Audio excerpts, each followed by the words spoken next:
अच्छा तुला ग्रस्त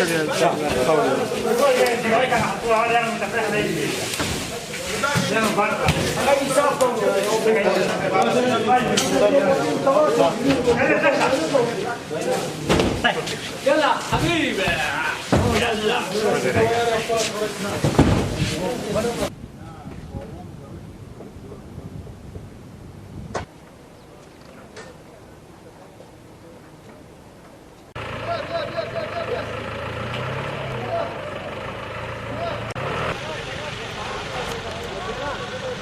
عرض سلام و ادب و احترام دارم در پی وقوع زلزله کشور دوست و همسایه و برادرمون افغانستان.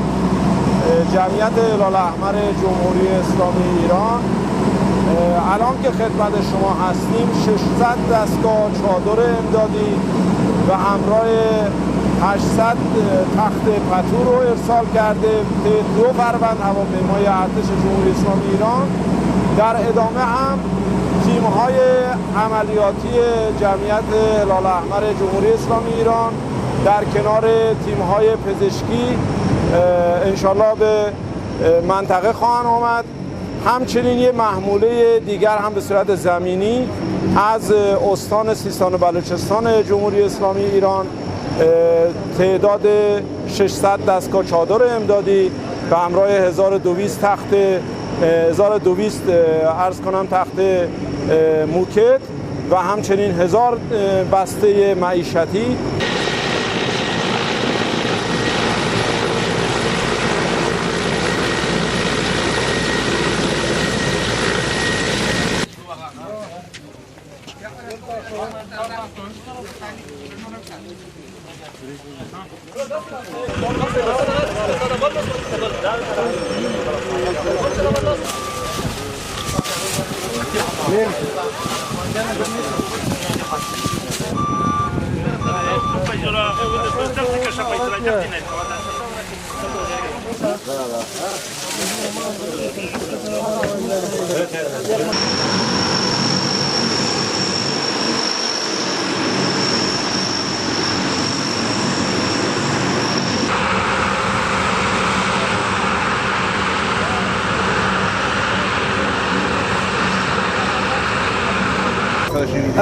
تقریبا موږ پرون مازدیګر راورسېدو، د شپې ناوخته راورسېدو. بیا چې موږ د ساحې څخه معلومات کوو او د والي صاحبو د مسؤلینو سره مو لیدو، په دې کې لږ څه وخت واخته سو. د نن سهار راهیسته د ایران اسلامي جمهوریت دغه 2 تیارې د بیړنیو مرستو یې موږ ته راواستولې چې دا دې اوس راورسېدې او تاسو ولیدې.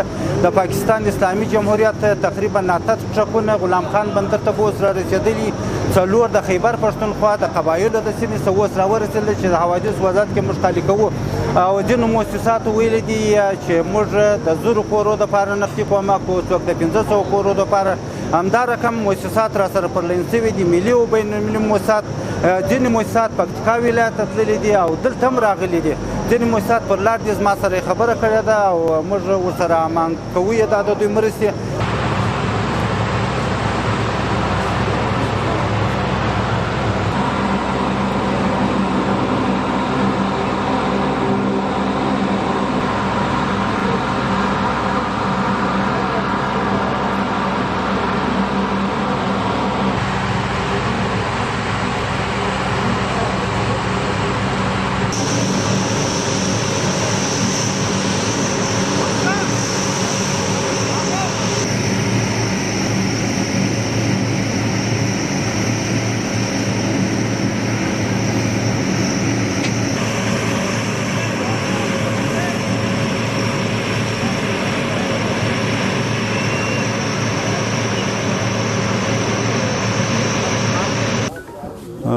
نو مونږه چې اوله ورځ دا پیښه سوې وه 203 منصوري قلي اردو ټولو مسؤلینو خپله د 203 منصوري قلي اردو قماندان همدارنګه د قلي اردو معاون او رئیس ارکان او د سرحدي لیوا او د نور پیاده لیواګانو مسؤلینو ټول په جریان کې وو او د پیښې ځای ته په وخت باندې رسیدګي کړې، همغه ساعت رسېدلي وو.